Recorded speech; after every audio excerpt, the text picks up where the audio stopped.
Hello friends, welcome to my YouTube channel SP math classes में। तो आज हम लेकर के आए हुए हैं ज्ञान और पाठ्यक्रम का आप लोगों का बीएड प्रथम वर्ष के प्रथम प्रश्न पत्र से एक क्वेश्चन लेकर के आए हुए हैं इसका सलूशन के साथ में। एक क्वेश्चन अगर आप प्रीवियस ईयर पेपर उठा करके देखेंगे तो ऐसा कोई वर्ष नहीं है जिस वर्ष में जो है कि ये लॉन्ग प्रश्न में आपके नहीं पूछा गया। सेक्शन सी में एक क्वेश्चन 100% जो है कि पूछा गया है। अगर आप प्रीवियस ईयर पेपर उठा करके देखेंगे तो उसमें एक क्वेश्चन है जो आपके हर बार लगभग पूछा जाता है। तो अगर आप हमारे चैनल पर पहली बार आए हुए हैं एसपी मैथ क्लासेस पे, तो आप हमारे चैनल को सब्सक्राइब कर लीजिए, जिससे कि हम आप सभी छात्रों को बीएड प्रथम वर्ष से रिलेटेड जितने भी आपके इम्पॉर्टेंट क्वेश्चन हो उनका हम सोल्यूशन प्रोवाइड कर सकें। तो आप सभी छात्र चैनल से जुड़ जाइए। हम क्वेश्चन है क्या देखते हैं। प्रश्न, रविंद्रनाथ टैगोर के शैक्षिक चिंतन का वर्णन कीजिए। या तो आपके इस तरह से क्वेश्चन आता है, या तो आता है टैगोर के अनुसार भारतीय शिक्षा का मूल्यांकन कीजिए, या तो आता है क्वेश्चन टैगोर के आधुनिक शिक्षा का वर्णन कीजिए। टैगोर जी की जो आधुनिक शिक्षा थी उसका वर्णन कीजिए। तो हम लोग पहले जो है कि इस तरह का कोई भी प्रश्न आएगा रविंद्रनाथ टैगोर जी से, तो पहले उनके जीवन परिचय के बारे में थोड़ा सा हम लोग लिखेंगे। उत्तर में लिखेंगे रविंद्रनाथ टैगोर, ठीक है, हेडिंग में डालेंगे। उसके बाद लिखेंगे श्री रविंद्रनाथ टैगोर का जन्म कलकत्ता के एक सुसंस्कृत, समृद्ध एवं प्रतिष्ठित परिवार में 6 मई 1861 में हुआ था।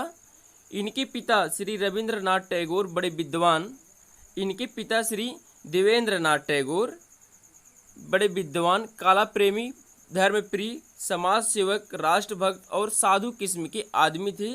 सदा जीवन और उच्च विचार इनके परिवार की विशेषता थी। इनके परिवार की जो विशेषता थी, सादा जीवन, उच्च विचार, ये लोग जीते थे। श्री रविंद्रनाथ पर इनका अमिट प्रभाव पड़ा। इनके पिता जो थे उनका जो है कि इनके पुत्र पर अर्थात जो है कि रविंद्रनाथ टैगोर जी पर जो है कि अमिट प्रभाव पड़ा। गुरुदेव ने बचपन में ही वेद और उपनिषद पढ़े थे। उपनिषदों का ज्ञान का इन पर गहरा प्रभाव पड़ा। आगे चलकर यही इनके जीवन का आधार बना। वैसे अगर देखा जाए तो टैगोर जी ने ना कोई दर्शन का प्रतिपादन किया और ना ही किसी दर्शन की व्याख्या में अपनी शक्ति लगाई, परंतु इन्होंने एक वक्त का कार्य लेखन और कवि में लगाई। इनमें उनके दार्शनिक चिंतन के विचार मिलते हैं। आगे देखेंगे, गुरुदेव उपनिषद दर्शन के पोषक थे। उपनिषदों दर्शन को भी मानवीय दृष्टिकोण से देखा समझा। ये संसार के समस्त प्राणियों में उस परमात्मा को व्यक्त मानते थे और इस आधार पर समस्त व्यक्तियों को एकात्मक भाव उत्पन्न करने पर बल देते थे। तभी कुछ विद्वानों के गुरुदेव के दार्शनिक चिंतन को विश्वबोध दर्शन की संज्ञा देते हैं। कुछ विद्वान गुरुदेव को पश्चात दर्शन के परिप्रेक्ष्य देखने समझने के भूल करते हैं। गुरुदेव आत्मा परमात्मा में विश्वास करते हैं, इसलिए कुछ दार्शनिक इन्हें आदर्शवादी मानते हैं। गुरुदेव भौतिक जगत को वास्तविक मानते हैं, इसलिए कुछ दार्शनिक इन्हें यथार्थवादी मानते हैं। गुरुदेव प्राकृतिक प्रेमी थे। ये उसे सरल, शुद्ध एवं आनंद प्रेमी मानते हैं। इनकी मृत्यु 7 अगस्त 1941 को मृत्यु हो गई। आगे हम लोग इनके तत्व मीमांसा को प्रस्तुत करेंगे। इनका जो है कि जन्म हुआ था, जो अगर हम लोग देखें तो इनका जो जन्म हुआ था वो 6 मई 1861 को इनका जन्म हुआ था। अर्थात आपको ये सब चीज़ें बहुत याद रखना है, जो जन्म हुआ, कब इनका जन्म हुआ था और कब इनकी जो है कि मृत्यु हुई थी। इनकी जो मृत्यु हुई थी वह 7 अगस्त 1941 को हुई थी। ठीक, आगे हम लोग देखेंगे टैगोर की विश्वबोध दर्शन की तत्व मीमांसा क्या थी। हम हर एक जितने भी हमारे चिंतक हैं सबकी जो है कि हम तत्व मीमांसा, ज्ञान मीमांसा, आचार एवं मीमांसा सभी चीज़ों को एक एक करके लिखेंगे। तो हम लोग देखेंगे टैगोर के विश्वबोध दर्शन की तत्व मीमांसा क्या है। गुरुदेव इस सृष्टि को ईश्वर द्वारा निर्मित मानते हैं। यह जगत उतना ही सत्य है जितना ईश्वर अपने आप में सत्य है। गुरुदेव ईश्वर के रूप में प्राकृतिक को कड़ कड़ दर्शन करते थे। आत्मा को गुरुदेव ने उपनिषद को 3 रूपों में स्वीकार किया है। अपने प्रथम रूप में यह मनुष्य को आत्मा रक्षा में प्रवृत्त करते हैं। दूसरे रूप में ज्ञान विज्ञान की खोज और अनंत ज्ञान की प्राप्ति मानते हैं। तीसरे रूप में अनंत रूप में अपने अनंत रूप को समझने की ओर ध्यान देते हैं। गुरुदेव के अनुसार ये तीनों कार्य आत्मा के स्वाभाविक गुण हैं। ये जो तीनों कार्य होते हैं गुरुदेव जी ने बताया कि क्या है, ये स्वाभाविक गुण होते हैं आत्मा के। इन्होंने मनुष्य को दो रूपों में विभाजित किया, पहला भौतिक रूप, दूसरा आध्यात्मिक रूप। भौतिक रूप को इन्होंने मनुष्य के स्वयं के शारीरिक एवं प्राकृतिक पर्यावरण एवं पारिवारिक, सामाजिक तथा राजनीतिक जीवन को रखा है, और आध्यात्मिक पक्ष को इनकी आत्मा को रखते हैं। इन्होंने जो है कि भौतिक जीवन में पारिवारिक, पर्यावरण, इन सब चीज़ों को रखा, और आध्यात्मिक पक्ष को इन्होंने आत्मा को रखा है। तो बहुत ही अच्छे से हम तैयारी करवा रहे हैं। आप लोग जो है कि एक बार सेशन को शेयर कर दीजिएगा, जिससे कि ढेर सारे छात्र इस वीडियो को पा सकें और अपनी तैयारी को मजबूत कर सकें। तो यहाँ पे आगे देखेंगे, टैगोर के विश्वबोध दर्शन की ज्ञान और तर्क मीमांसा क्या है। हमारे भारतीय दर्शन की सबसे बड़ी विशेषता मनुष्य के भौतिक और आध्यात्मिक पक्ष का महत्व देना है। टैगोर भौतिक और आध्यात्मिक दोनों पक्षों पर अधिक बल देते थे। भौतिक ज्ञान को जगत एवं उपयोगी ज्ञान मानते थे और आध्यात्मिक ज्ञान को विशुद्ध ज्ञान कहते थे। ज्ञान प्राप्ति के साधन के संबंध को गुरुदेव ने स्पष्ट किया कि भौतिक वस्तुएं एवं क्रियाओं का ज्ञान सूक्ष्म माध्यम द्वारा प्राप्त होता है एवं इसी से हमें ईश्वर की प्राप्ति होती है। आगे हम लोग देखेंगे, टैगोर दर्शन के मूल्य एवं आचार मीमांसा क्या है। गुरुदेव मनुष्य को भौतिक और आध्यात्मिक का योग मानते थे और उनके दोनों प्रकार के विकास पर बल देते थे। दोनों प्रकार के बल देते थे। इनका मानना था कि मन में निर्मल और हो तो समस्त जो है कि जाति की प्राणिक जो है कि विकास अच्छा होता है। टैगोर का शैक्षिक चिंतन क्या था, शिक्षा को लेकर के टैगोर जी कैसे चिंतित थे। टैगोर जी बहुमुखी प्रतिभा के व्यक्ति थे। इनकी सबसे अधिक ख्याति साहित्य के क्षेत्र में है। संस्कृत साहित्य में जो स्थान महाकवि कालिदास जी को है और हिंदी साहित्य में महाकवि तुलसीदास जी को है जो स्थान, वही स्थान बांग्ला साहित्य में बाबू रविंद्रनाथ टैगोर जी का है। परंतु अन्य क्षेत्र में भी बाबू रविंद्रनाथ टैगोर का बड़ा स्थान है। देश के समाज सुधारक, राष्ट्रीय जागरण और अंतर्राष्ट्रीय भावनाओं के विकास के लिए इन्होंने जो कार्य किया है, इसके लिए हम उनके ऋणी हैं। गुरुदेव जी ने अपने समय की शिक्षा के लिए विशेष कार्य किया। शिक्षा के क्षेत्र में शिक्षा शास्त्री के लिए प्रतिष्ठित थे। शिक्षा के क्षेत्र में गुरुदेव जी के खुद के अपने अनुभव थे। इन्होंने अपने बचपन में अपनी घरेलू शिक्षा के बंधन और स्कूली शिक्षा की बुराइयों का सहन करना पड़ता था और आगे चलकर के अनुभव ही इनकी शिक्षा दर्शन के आधार बने। इन्होंने शिक्षा के हेर फेर की रचना किया, जिससे तत्कालीन शिक्षा व्यवस्था के दोष की तरह आकर्षित हुए। इनका शिक्षा के प्रति संप्रत्यय क्या था। अगर आपको कहीं भी समझ में नहीं आ रहा तो आप बैक करके दोबारा सुन लीजिए, क्योंकि ये वीडियो इसमें 2 बार 3 बार किसी भी टॉपिक को दोहराना अच्छा नहीं होगा। तो आप लोग थोड़ा सा बैक कर लीजिए, फिर उसको सुन लीजिए। अगर नहीं क्लियर हो तो 2 बार 3 बार सुनिए, आपका जो है कि 100% एक क्लियर हो जाएगा। तो एक क्वेश्चन आपके 100% जो है कि पूछा जाता है। तो शिक्षा का संप्रत्यय क्या था रविन्द्रनाथ टैगोर जी के अनुसार। गुरुदेव शिक्षा के अनिवार्य आवश्यकता मानते थे। ये मानते थे कि शिक्षा सभी के लिए क्या हो, अनिवार्य हो। ये शिक्षा की एक प्रक्रिया मानते थे जिसके द्वारा मनुष्य भौतिक प्रगति करता है और आध्यात्मिक पूर्णता की प्राप्ति करता है। भौतिक रूप से गुरुदेव ने शिक्षा को इस प्रकार से परिभाषित किया है। इन्होंने इस प्रकार से प्रभावित किया है, यहाँ से देखेंगे आप। वास्तविक शिक्षा वह है जो उपयोगी वस्तुओं की वास्तविक प्रकृति को जानने और उनके उपयोग करने और उससे वास्तविक जीवन की रक्षा करने में सहायता करती है। कि मनुष्य जीवन का अंतिम उद्देश्य इस आध्यात्मिक एकता भाव को अनुभूति करना है। शिक्षा एक उद्देश्यपूर्ण कार्य है। इनके शब्दों में सर्वोच्च शिक्षा वह है जो हमारे जीवन और समस्त सृष्टि के बीच समरसता स्थापित करती है। अर्थात हम कह सकते हैं सर्वोच्च शिक्षा वह है जो हमारे जीवन और समस्त सृष्टि के बीच समरसता स्थापित करती है। गुरुदेव के अनुसार शिक्षा के उद्देश्य क्या हैं? गुरुदेव शिक्षा के एक ऐसे पक्षधर में थे कि व्यक्ति का भौतिक और आध्यात्मिक विकास पर बल देते थे। इनकी शिक्षा के निम्नलिखित विचार हैं। शारीरिक विकास पे बल देते थे। क्या था? शारीरिक विकास। गुरुदेव ने सर्वाधिक बल मनुष्य के शारीरिक विकास पर दिया। शारीरिक विकास को गुरुदेव जी ने ना थोड़ा व्यापक रूप में लिया। इनका मानना है कि व्यक्ति सुंदर और शारीरिक रूप से हष्ट पुष्ट और स्वस्थ होना चाहिए। इनके विचार थे कि व्यक्ति के शारीरिक विकास के लिए यदि शिक्षा को बाधित करना पड़े तो थोड़ा समय के लिए बाधित किया जाए, बच्चे के नाना प्रकार शरारत करने का मौका दिया जाए और इन सभी क्रियाओं से व्यक्ति का शारीरिक विकास होगा। रविन्द्रनाथ टैगोर जी का मानना था कि कोई बच्चा है उसको शारीरिक रूप से सौंदर्य बनाइए, उसको अच्छा बनाइए, उसके अच्छे पौष्टिक आहार दीजिए, जिससे उसके शारीरिक रूप से अगर उसकी वृद्धि होगी तो वह जो है उसकी मानसिक वृद्धि भी होगी। कहा जाता है कि स्वस्थ शरीर, अरस्तु ने कहा है कि स्वस्थ शरीर में ही स्वस्थ मस्तिष्क का निर्माण होता है।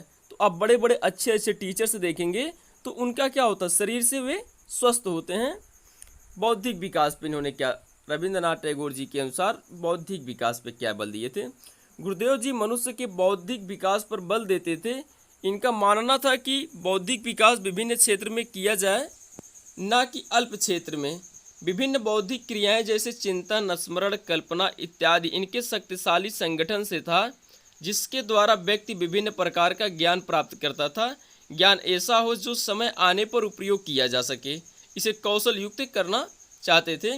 तो जो रविन्द्रनाथ टैगोर जी चाहते थे कि शिक्षा इस प्रकार की बच्चों को दी जाए, अर्थात इनका बौद्धिक विकास इस प्रकार की दिया जाए कि इनको उसका उपयोग समझ में आ सके। जैसे आज के समय में क्या है कि अगर आप इंटरमीडिएट का गणित उठाकर देखें, उसमें जो इंटीग्रेशन पढ़ाया जाता है, इंटीग्रेशन पढ़ाया तो जाता है मगर उसका उपयोग कहाँ होता है, इस चीज़ को छात्रों को नहीं बताया जाता कि इसका मानव जीवन में हम उपयोग कहाँ करते हैं। ना ही अध्यापक को पढ़ाया गया है ऐसा, और ना अध्यापक को पता है। तो उसके बाद जिन किताबों भी जो मार्केट में आई हैं उसमें भी ऐसा नहीं लिखा गया है कि इसका हम प्रयोग कहाँ पे करते हैं। आगे हम लोग देखेंगे तीसरा जो है कि व्यक्तिक और सामाजिक विकास पे इनका क्या मत है। गुरुदेव जी व्यक्ति भिन्नता में विश्वास करते थे। इनका मत था कि शिक्षा द्वारा बच्चों का विकास अपनी रुचि, रुझान और क्षमता के अनुसार किया जाना चाहिए और ये विकास समाज से ही किया जा सकता है, और व्यक्तिगत और सामाजिक विकास आध्यात्मिक क्रिया द्वारा किया जा सकता है। यह कार्य शिक्षा से ही व्यक्तिगत और सामाजिक विकास किए जा सकते हैं। तो इनका मानना था कि किसी भी व्यक्ति का व्यक्तिगत विकास और सामाजिक विकास उसका जो है कि शिक्षा के द्वारा ही किया जा सकता है। आगे हम लोग देखेंगे सांस्कृतिक विकास एवं राष्ट्रीय तथा अंतर्राष्ट्रीय भावना का विकास, इनका क्या पक्ष था। गुरुदेव जी राष्ट्रीय जागृति के प्रेरणादाता थे। इन्होंने शिक्षा द्वारा भारतीयों को अपने मूलभूत संस्कृति से परिचित कराने और उन्हें तदनुकूल आचरण की ओर प्रेरित करने पर बल दिया है। इनका विश्वास था कि इससे ही राष्ट्रीय एकता का विकास किया जा सकता है। राष्ट्रीय और अंतर्राष्ट्रीय भावना के विकास के लिए एक देश से दूसरे देश में शिक्षा के द्वार खुले होने चाहिए। देश विदेश सभी छात्रों का राष्ट्रीय और अंतर्राष्ट्रीय भावना का विकास हो सकेगा। इन्होंने क्या बल दिया कि जैसे कोई छात्र अगर भारत का है पाकिस्तान में जाकर के पढ़ेगा और कोई छात्र है पाकिस्तान का वो भारत में आकर के पढ़ेगा, तो दोनों लोगों की जो भावनाएं का विकास है वो थोड़ा अच्छे से होगा। वे एक दूसरे के प्रति घृणा नहीं करेंगे, एक दूसरे की भावनाओं को जान सकेंगे। जैसे अगर मान लो कि दो जातीय संप्रदाय के लोग हैं, दोनों लोगों का घर जब पास पास में होता है तो वहाँ दोनों के बीच में प्रेम की भावना होती है। वही जब दो जातियों के बीच अगर एक जातियाँ यहाँ उत्तर प्रदेश की रहने वाली हो और दूसरी बिहार की रहने वाली हो तो उनके बीच में थोड़ा अगर देखा जाता है तो बर्ताव बरता जाता है।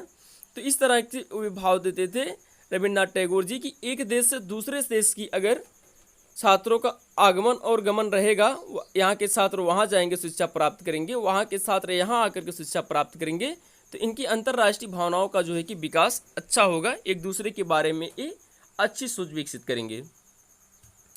नैतिक विकास क्या है। गुरुदेव जी मानवतावादी व्यक्ति थे। ये मानव को अच्छा मानव बनाने पर बल देते थे। अच्छे मानव का इनका अपना संप्रत्यय था, एक ऐसा मानव जो विश्व भर के मानव में भेद नहीं करता हो। इसके लिए अपने नैतिक नियम, ब्रह्मचार्य, अनुशासन, ध्यान और साधन आदि की चर्चा की है। व्यावसायिक विकास पे क्या इन्होंने बल दिया है। गुरुदेव जी मनुष्य की आर्थिक कुशलता भी प्रदान करना चाहते थे। इसके लिए गुरुदेव जी ने शिल्प कार्य एवं हस्त कार्य तथा कृषि शिक्षा पर सर्वाधिक बल दिया है। जो रविन्द्रनाथ टैगोर जी थे वे चाहते थे कि हर एक बच्चे को जो है कि व्यावसायिक शिक्षा दिया जाए, जिससे कि हर एक बच्चा किसी न किसी तरीके का कार्य करके जो है कि अपना जीवन यापन कर सके। उसको किसी भी तरह का जो है कि जैसे गृह विज्ञान लड़कियों को पढ़ाया जाता है कि वे किसी भी तरह से अपना जो है कि किसी तरह का कोई अचार बना करके या किसी भी तरह का कोई ऐसा जो है कि प्रोडक्ट बना करके जिससे वे अपना जीवन यापन कर सकेंगी, अर्थात आसपास में उस चीज़ों को बना करके मुरब्बा बना करके या अचार बना करके इस तरह की चीज़ों को बेच सकेंगी। इसलिए जो है कि व्यावसायिक विकास पर जो है कि रविन्द्रनाथ टैगोर जी जो है कि अधिक बल देते थे। आध्यात्मिक विकास, गुरुदेव के अनुसार उच्चतम शिक्षा वह है जो हमें संपूर्ण संसार की एकता से परिचित कराए। इन्होंने कहा कि पहले हमारे सामाजिक एकता एवं राष्ट्रीय एकता का विकास करना चाहिए, तो हमें अंदर और आध्यात्मिक एकता का विकास आप हो जाएगा। इन्होंने बताया कि अगर हमारे अंदर उच्चतम शिक्षा वह है जो हमें संपूर्ण संसार की एकता से परिचित कराए, पहले हमारे सामाजिक तथा राष्ट्रीय एकता का विकास करना चाहिए, और इन दोनों के विकास होने से हमारे अंदर आध्यात्मिक विकास स्वतः ही आ जाता है। रविन्द्रनाथ टैगोर के अनुसार पाठ्यचर्या क्या है, शिक्षा की पाठ्यचर्या क्या है। सर्वप्रथम गुरुदेव जी ने मनुष्य के प्राकृतिक, सामाजिक एवं आध्यात्मिक तीनों प्रकार के विकास पर समान बल देते हैं। शिक्षा की पाठ्यचर्या में जो रविन्द्रनाथ टैगोर जी थे ये जो है कि प्राकृतिक, सामाजिक और आध्यात्मिक तीनों प्रकार के समान बल देते हैं, और इनके समुचित विकास के लिए क्रिया प्रधान पाठ्यचर्या का विकास किया है। इन्होंने अपनी मातृभाषा के साथ साथ राष्ट्रीय एवं अंतर्राष्ट्रीय भाषाओं के बारे में भी अधिक बल दिया है। इनका मानना है कि देश की भाषा के साथ राष्ट्रीय और अंतर्राष्ट्रीय भाषाओं का ज्ञान होना अति आवश्यक है। गुरुदेव के अनुसार विभिन्न आयु वर्ग के बच्चों के लिए विभिन्न कक्षाओं की व्यवस्था होनी चाहिए। ये 1 से लेकर 12 तक की पाठ्यचर्या को एक समान रखने पर विचार करते थे, और 12+ के बाद वैकल्पिक विषय एवं शिक्षा पर बल देते हैं। गुरुदेव के अनुसार शिक्षण विधि क्या है। गुरुदेव मनुष्य के भौतिक एवं आध्यात्मिक तत्वों का योग मानते थे, और यह मानते थे कि मनुष्य का विकास उसकी इन दोनों शक्तियों पर निर्भर करता है। इन्होंने किसी शिक्षण विधि का विकास तो नहीं किया, लेकिन उस समय प्रचलित शिक्षण विधियों में विशेष परिवर्तन किया। इन्होंने अपने समय के पुस्तकीय कथन एवं कथन विधियों का पूर्ण विरोध किया, और इन्होंने जोर दिया कि बच्चों को जो भी कुछ सिखाया जाए उनके जीवन से जोड़ करके और उन्हें करके सिखाया जाए। इन्होंने अपने समय की प्रचलित अंग्रेजी शिक्षा का भी बड़ा विरोध किया, और मातृभाषा में शिक्षा देने पर विशेष बल दिया। इनके द्वारा स्थापित विश्व भारती में आज भी 12वीं तक की शिक्षा मृतभाषा बंगाली के माध्यम में दिया जाता है। इनका मानना था कि जो हम शिक्षा दे रहे हैं बच्चों को, ये मृत भाषा में शिक्षा दिया जाए, अर्थात उनकी जो आसपास की बोली जाने वाली भाषा है उसी भाषा में उनको शिक्षा दिया जाए। उस स्तर पर ये अंग्रेजी में शिक्षा के पक्षधर थे। गुरुदेव द्वारा प्रतिपादित इन शिक्षण सिद्धांतों को हम क्रमबद्ध कर सकते हैं। इनका जो था मानना था कि बच्चों को जो है कि शिक्षा जो दिया जाए वे मृत भाषा में। आगे देखेंगे 1 नंबर क्या इनका, बच्चों को जबरन कुछ मत सिखाइए, इन्हें पहले सीखने के लिए प्रेरित करिए। किसी भी बच्चा को आप कुछ मत सिखाइए जबरन, उसको जो है कि प्रेरित करिए। जैसे किसी बच्चे को आप बताइए कि आपको जो है कि अध्यापक बनना है, अध्यापक बनने के लिए आप पढ़िए, अगर आप पढ़ेंगे तभी जो है कि अध्यापक बनेंगे। तो इस प्रकार से उसे प्रेरित करिए कि वह अध्यापक बनने का जुनून उसके अंदर पैदा हो जाए, और जब अध्यापक बनने का जुनून उसके अंदर पैदा हो जाएगा तो वह ऑटोमेटिक जो है कि पढ़ेगा। दूसरा है, बच्चों को कुछ भी सिखाना हो तो वास्तविक जीवन के आधार बना करके सिखाएं। तीसरा है, बच्चों को अंग्रेजी भाषा के स्थान पर मृत भाषा में शिक्षा दो। चौथा जो है, किसी भी शिक्षण विधि का प्रयोग करो पर वह रुचिपूर्ण हो और विद्यार्थी उसमें सक्रिय रूप से भाग लें। इनके विधियों पर थोड़ा प्रकाश डालने की कोशिश हम करेंगे। मौखिक विधि, स्वाध्याय विधि, विश्लेषण एवं संश्लेषण विधि, क्रिया विधि और प्रयोग विधि है। गुरुदेव के अनुसार अनुशासन कैसा होना चाहिए। गुरुदेव के अनुसार अनुशासन कैसा होना चाहिए। गुरुदेव अनुशासन के महत्व को स्वीकार करते थे, परंतु ये अनुशासन के बाह्य स्वास्थ्य के रूप में नहीं, आंतरिक भावना के विकास के लिए ये दंड व्यवस्था का विरोध करते थे।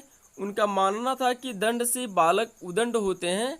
बालक के अंदर आत्मानुशासन होना चाहिए, बच्चों को प्रेम पूर्वक रखना चाहिए और उन्हें प्रेम के साथ साथ आत्मा अनुशासन रहने की ओर प्रवृत्ति किया जाना चाहिए। गुरुदेव के अनुसार शिक्षक कैसा होना चाहिए? गुरुदेव शिक्षक को परंपरावादी और शिक्षक को पूर्ण रूपेण संयमी और बच्चों के प्रति समर्पित होना चाहिए। ये अध्यापक को ज्ञानवान और नैतिक चरित्र के साथ साथ ब्रह्मचारी और आदर्श आचरण वाला मानते थे और शिक्षक को राष्ट्र प्रेम होने पर विचार थे। इनका कहना था कि शिक्षक के अंदर देश प्रेम की भावना का विकास होना चाहिए, जिससे बच्चों को देश प्रेम की बोध कराया जा सके। रविन्द्रनाथ टैगोर के अनुसार विद्यार्थी कैसा होना चाहिए? गुरुदेव विद्यार्थी को व्यक्तित्व का आधार करते थे और उनके लिए अनुकूल शिक्षा पर बल देते थे। इनके अनुसार विद्यार्थी आत्मानुशासित होना चाहिए और अपने शरीर की साफ सफाई एवं योग्य साधन युक्त होना चाहिए। सुबह शाम समय अनुसार कार्य करना चाहिए। विद्यालय कैसा होना चाहिए? रविन्द्रनाथ टैगोर जी के अनुसार गुरुदेव के विचार थे कि विद्यालय प्राचीन गुरु आश्रमों की भांति नगर की भीड़ भाड़ जगह से दूर रहना चाहते थे। इनका मानना था कि विद्यालय शांत पर्यावरण में होना चाहिए और ये विद्यालय को राष्ट्र के प्रतिनिधित्व होना चाहिए, इस प्रकार बल देते थे, जिससे मृत भाषा तथा राष्ट्रीय और अंतर्राष्ट्रीय भाषाओं का ज्ञान कराया जा सके। गुरुदेव की शिक्षा के अन्य पक्ष क्या थे? किन किन और शिक्षाओं पर बल देते थे? जन शिक्षा पर बल देते थे, स्त्री शिक्षा पर, व्यवसायिक शिक्षा पर, धर्म शिक्षा पर, राष्ट्रीय और अंतर्राष्ट्रीय शिक्षा पर। अब हम लोग करेंगे जो है कि यहाँ पे गुरुदेव के शैक्षिक के चिंतन और मूल्यांकन। यहाँ से भी आपके प्रश्न कभी कभी सेक्शन बी में बन जाते हैं, केवल इतना गुरुदेव के शैक्षिक चिंतन का मूल्यांकन कीजिए। तो इनके अगर आप लाभ देखेंगे, इनके जो है कि लाभ क्या है, इनके जो शैक्षिक चिंतन है, गुरुदेव जी शिक्षा के भौतिक और आध्यात्मिक दो पक्षों मानते हैं, जो इसके दो गुण हैं। गुरुदेव जी व्यावसायिक शिक्षा की बात नहीं किए हैं। ये जो है कि व्यावसायिक शिक्षा पर विशेष बात नहीं की है कि उनको दिया जाना चाहिए, इस तरह की बातें की हैं, जरूरी इसको नहीं समझा इन्होंने।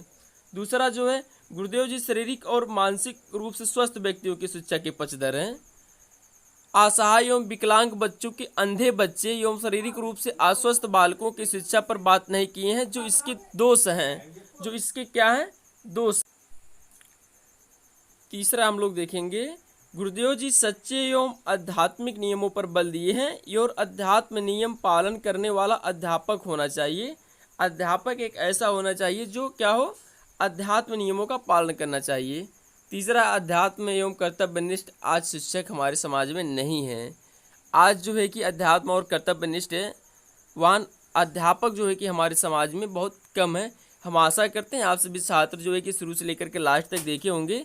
अगर आप एक बार देख करके एक बार लिख लेते हैं तो 100% आप अपने एग्ज़ाम में जो है कि पूरा जो है कि अच्छे से लिख लेंगे एवं आप अच्छे अंक प्राप्त कर सकेंगे। हम आशा करते हैं आप सभी छात्रों को अच्छे से समझ में आया होगा। तो आप सभी छात्र हमारे वीडियो को ज़्यादा से ज़्यादा शेयर करें, जिससे कि हमारी मेहनत आप सभी छात्रों के लिए सफल हो सके। तब तक के लिए जय हिंद, जय भारत।